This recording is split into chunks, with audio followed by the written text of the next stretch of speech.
میرے نبی اکرم صلی اللہ علیہ وسلم نے فرمایا 4 چیزیں بدبختی کی علامت ہیں۔ ایک تو فرمایا کہ آنکھوں کا خشک ہو جانا، کبھی بھی اللہ کے خوف سے ان میں آنسوؤں کا نہ آنا بدبختی کی علامت ہے۔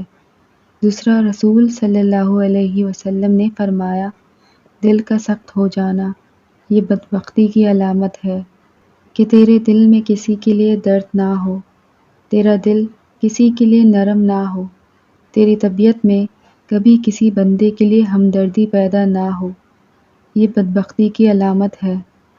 اور تیسرے نمبر پر نبی پاک صلی اللہ علیہ وسلم نے فرمایا دنیا کی ہرس میں لگ جانا، لالچ پیدا کر لینا، ہوس پیدا کر لینا، میں کیسے زیادہ سے زیادہ مال اکٹھا کر سکتا ہوں، یہ بدبختی کی علامت ہے۔